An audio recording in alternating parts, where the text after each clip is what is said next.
Salut à tous les amis, j'espère que vous allez bien. Bienvenue dans cette nouvelle vidéo. Premier test, premier gros match pour Xabi Alonso cette saison à la tête du Real. Test échoué.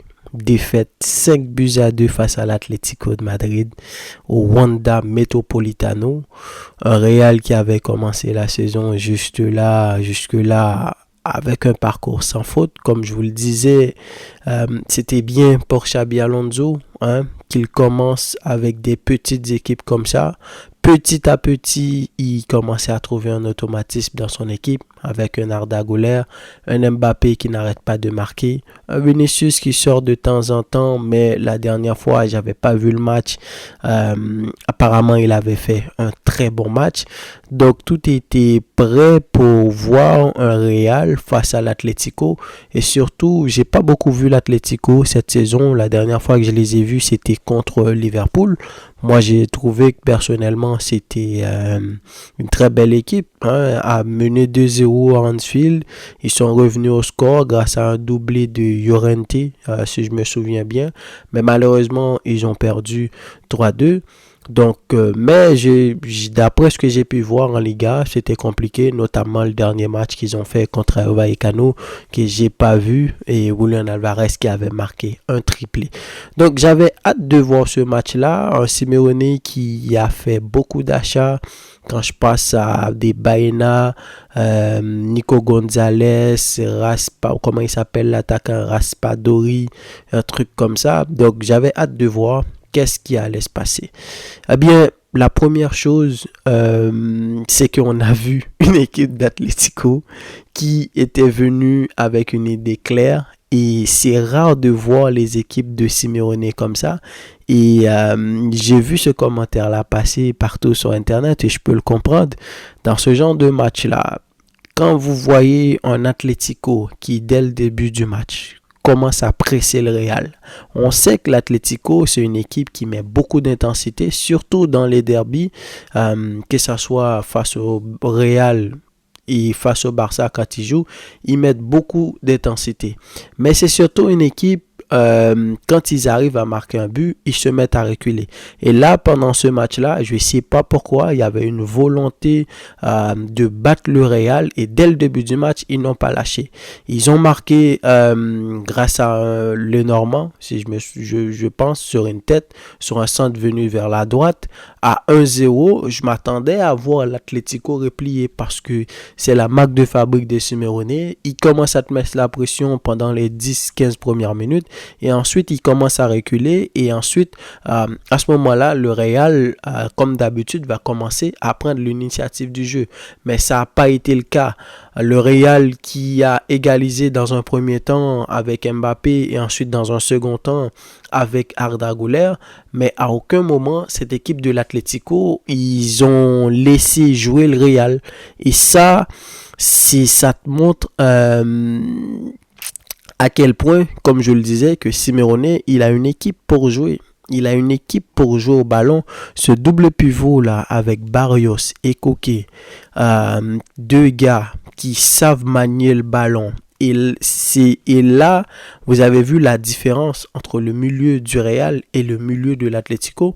Quant à Koke avec Barrios dans un milieu de terrain et qu'en face, tu as Tchouaméni et Valverde. C'est deux profils complètement différents. Tchouaméni et Valverde, c'est qui va sortir le ballon sur un pressing côté Atlético où tu as Julian Alvarez, tu as Sorloth, tu as comment il s'appelle, Giuliano Simeone, tu as Nico Gonzalez et tu as Barrios qui vient faire le pressing. Dans ce genre de match-là, c'est là où tu as besoin d'avoir un profil au milieu de terrain du Real qui soit capable de sortir sur les pressings, mais c'est qui allait le faire. Tchouaméni, je ne l'ai pas beaucoup vu dans le match. Carreca sur le côté gauche, malheureusement, il n'était pas dans un bon jour. C'était assez bizarre de le voir comme ça. C'est pas un latéral que je connais beaucoup, mais pour les matchs que je l'ai vu jouer précédemment, et surtout que je l'avais beaucoup vu face au Barça la saison dernière avec Benfica, il a été excellent, mais il n'a pas été dans un bon jour. Carvajal, c'était pareil. Militao qui était le meilleur joueur juste avant sa blessure, mais malheureusement il est sorti. Et à partir de là, le Real a sombré. Arda Güler qui faisait un excellent match, et Xabi Alonso l'a fait sortir. Je l'ai vu en conférence de presse aujourd'hui, vu qu'il prépare le match de la Ligue des Champions. Je ne sais pas contre quelle équipe qui vont jouer demain, là, à 12h45, très tôt. Il a dit que chaque match lui sert de leçon, il apprend, et c'est comme ça qu'il va continuer à apprendre pour pouvoir avoir son équipe. Mais là, un Arda Güler qui, à la base, depuis le retour de Bellingham, je me disais que Xabi Alonso allait avoir un gros problème parce que tu as un Bellingham qui revient de blessure et petit à petit tu commençais à trouver un automatisme. Mais je pensais pour Arda Güler qui allait être sur le banc parce que Mastro Antonio, vu le niveau qu'il affiche et vu la confiance qu'il a, que peut-être qu'il allait être titulaire. Mais non, il a titularisé Arda Güler et Arda Güler a très bien joué. Surtout que depuis le début, il joue en tant que numéro 10 derrière Mbappé, ce qui fonctionne très bien. Cette fois-ci, il l'a isolé sur le côté gauche. Et malgré tout, il a réussi à être impactant dans le jeu. Mais malheureusement, il est sorti. Bellingham qui a été titularisé, c'était clairement pas une bonne idée. Le gars, il manquait de rythme. Il venait juste de revenir. Je crois qu'il était revenu depuis avant le match contre Marseille, mais carton rouge de Carvajal, donc il n'a pas pu jouer. La dernière fois contre la Real Sociedad, c'était pareil.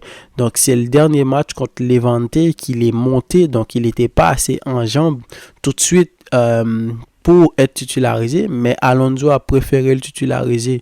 Je sais pas, peut-être quelque chose qu'il a vu à l'entraînement et il s'est dit on va tester ça. Surtout aussi que un gars comme Bellingham, vous le savez, c'est un gars box to box, donc c'était le gars parfait. Peut-être, je peux le comprendre, qui pouvait mettre de l'intensité face à une équipe d'Atlético qui allait mettre de l'intensité. Mais sauf que en plus de l'intensité, il y a eu beaucoup de technique au milieu de terrain et c'est ce qui a manqué au Real. Quand on voit Tchouaméni, Bellingham, Valverde, c'est quasiment trois profils assez similaires, trois profils un peu box to box et il y a aucun meneur de jeu dans cette équipe-là. Sinon, Vinicius, à part la passe qu'il avait donnée pour Arda Güler et après le but, l'Atlético, ils ont pris le dessus et du coup, on n'a pas trop vu Vinicius. Beaucoup trop d'intensité et surtout dans ce genre de derby-là, que ça soit contre Valence, que ça soit contre l'Atlético, les gars sont clairement sur le terrain pour essayer de sortir Vinicius dans ce match. Vous l'avez vu, Koke à plusieurs reprises, Giuliano Simeone et Vinicius quand on commence à le saouler comme ça, c'est très compliqué pour lui pour entrer dans le match. Il n'y a pas vraiment grand chose de positif à dire côté Real, le Real que j'ai vu dans ce match-là. Même Courtois, il n'a pas vraiment été au top. Militao, comme je vous l'ai dit, qui était le meilleur joueur juste avant, mais il est sorti malheureusement. Asensio est monté. Asensio, depuis la Coupe du Monde des clubs, on voit clairement que le joueur il a perdu en confiance. J'ai hâte de voir qu'est-ce que Alonso va pouvoir faire. Est-ce qu'il est ce genre de coach-là? Parce qu'en général, les coachs qui arrivent à remettre un joueur en confiance dans leur équipe, c'est des gars expérimentés comme Ancelotti peut le faire ou comme Flick peut le faire au Barça. Il a l'expérience, il sait c'est quoi un vestiaire, il sait comment remettre confiance à un joueur. Mais pour Xabi Alonso qui lui aussi est sur la sellette, je sais pas, on l'a vu qu'il est monté sur le côté droit et ça a été compliqué pour lui. Thibaut Courtois aussi pas été très bon. D'ailleurs, le Real, ils ont encaissé quasiment 4 buts sur des balles arrêtées. Des 2 buts de la tête sur Lot et le Normand, un penalty et un coup franc. Donc, la défense du Real, ils n'ont pas été très top. Contre l'Atlético. Sinon, l'Atlético, ils ont fait un excellent match. Simeone avait préparé son match et surtout, il avait un monstre sur le terrain. Si côté Real, il y a Mbappé, côté Atlético, il y a Julián Álvarez. Un gars qui, voilà, petit à petit, il devient beaucoup plus fort.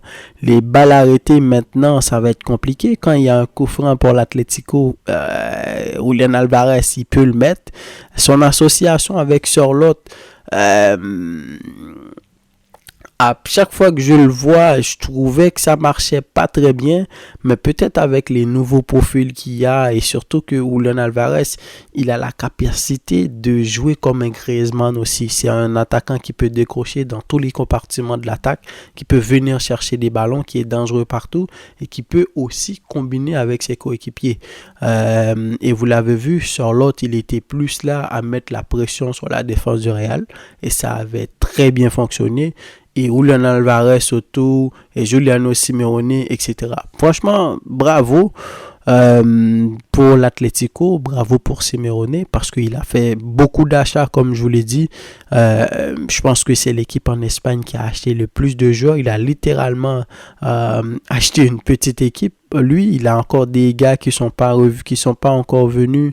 Quand je pense à Almada et à Baena qui est monté, qui a fait la passe pour Griezmann, je crois que c'est la première fois qu'il a joué. Lui qui a le numéro 10 dans l'Atlético. Donc, Simeone a créé une nouvelle équipe. Maintenant, côté Real, je peux comprendre que si tu es supporter, ça fait mal. Ça fait mal quand même, t'encaisses 5 buts dans un derby. Surtout, l'équipe a des séquelles, ça me rappelle des souvenirs, moi. L'équipe a des séquelles. La saison passée, t'as pris 4-0, t'as pris 5-2, t'as pris 2-0. À chaque fois que le Real avait l'occasion de jouer contre une grande équipe, ils se sont fait battre, ils se sont fait éliminer. En Coupe du Monde des clubs où tu pouvais jouer contre Paris, ils t'ont battu 4-0.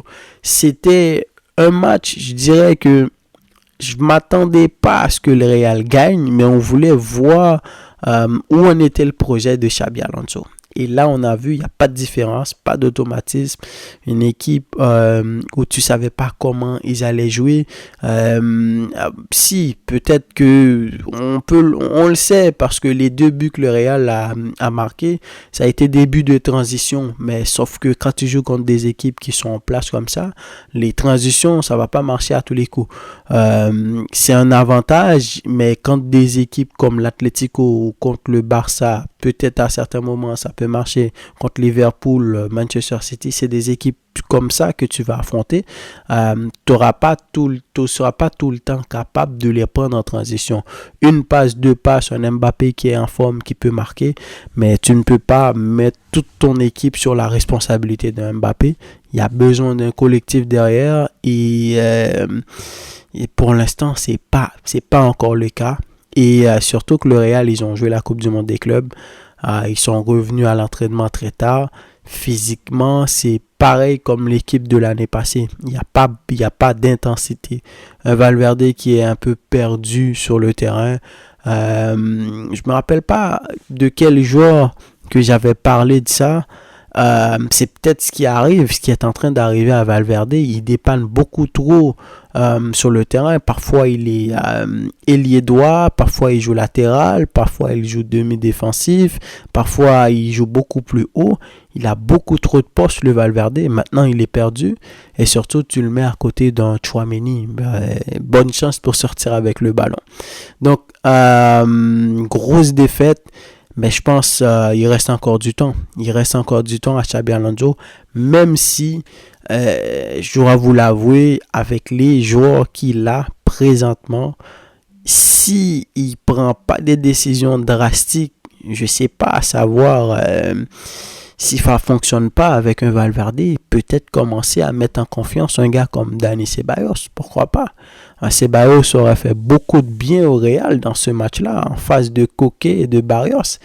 Est-ce que tu vas... voilà, Mbappé, on sait qu'il ne veut pas être sur le banc. Est-ce que tu vas faire beaucoup plus de confiance à un Goulet? Il faut prendre des décisions. Un Carvajal, même si l'autre, là, Arnold, je crois qu'il est blessé. Arnold, il n'a pas joué. Donc, ce qui veut dire que c'est Valverde... peut-être dans le prochain match qui va encore dépanner en tant que latéral droit. Il y a beaucoup d'interrogations. Mais à 5-2, la saison est encore longue et on verra bien qu'est-ce qui va se passer. Donc, grâce à la défaite du Real, le Barça, ils ont pris la tête du classement. Parce que le Barça, contrairement au Real, avait fait un faux pas contre Rayo Vallecano 1-1. Vous vous souvenez là où le Barça aurait pu encaisser au moins 3-4 buts dans le match. Heureusement qu'il y avait un très bon Juan Garcia dans les buts. Eh bien, le Barça a pris la tête du classement en gagnant contre la Real Sociedad. Pas beaucoup de choses à dire dans ce match-là, sinon que la physionomie du match, ce qui m'a surpris parce que la Real Sociedad, c'est une équipe très ouverte, un peu à la Villarreal, à la Betis, c'est des équipes très joueuses. Mais pourtant, on a vu une Real Sociedad complètement différente, qui a joué dans un bloc bas. À la mi-temps, le Barça avait plus de 80% de possession. Donc, c'est pour vous montrer à quel point que c'était un scénario complètement différent. Un Barça avec beaucoup de blessés, c'est d'ailleurs ce qui m'inquiète. Mais quand je regarde côté Paris aussi, que le Barça va devoir affronter mercredi prochain, je demande à voir Chesney qui a joué dans les buts. Ça fait un moment qu'on n'avait pas vu Chesney. Est-ce qu'on peut le juger dans ce match-là? Je ne sais pas. Mais c'est juste que Juan Garcia, dès qu'il a commencé à jouer, on a tout de suite vu que c'était lui le titulaire. Jeu de pied exceptionnel, incroyable sur sa ligne, les balles aériennes, il a un réflexe de malade. Et Chesney, pour l'instant, c'est toujours le gars calme. J'espère qu'il va pouvoir remplacer Juan Garcia comme il a pu le faire en deuxième partie de saison. Faut pas oublier que c'est lui en deuxième partie de saison qui a ramené une sérénité dans la défense. Est-ce qu'il va pouvoir retrouver ce niveau-là? On l'espère parce que le Barça va devoir affronter le Real le 26. Il y a le Paris Saint-Germain qui arrive, même s'il manque beaucoup de joueurs au moment où je vous parle, mais Paris c'est un collectif. C'est un collectif. Luis Enrique peut te sortir un petit jeune sur le banc qui peut te poser problème. Donc ça va être important d'avoir Chesney en forme et Rashford de plus en plus qui prend beaucoup plus de confiance dans cette équipe-là. Il aurait pu marquer et ça se voit qu'il a envie de marquer en Liga, mais il n'a pas été chanceux. Le gardien de l'Espagne de la Real Sociedad, il était excellent sur sa ligne et c'est ça, hein? Lamine Yamal qui est monté, qui a changé le match. Dès qu'il est monté, accélération, crochet, centre pour Lewandowski, coup de tête. Donc, qui a mis le match à 2-1. Et c'est ça, hein? C'est ça. Sinon, pas grand-chose à dire. Donc, donnez-moi vos avis dans les commentaires, les amis. Cette semaine, ça va être la Ligue des Champions. Ça recommence dès demain. Et quant à moi, je vous dis à la prochaine pour une nouvelle vidéo. Salut.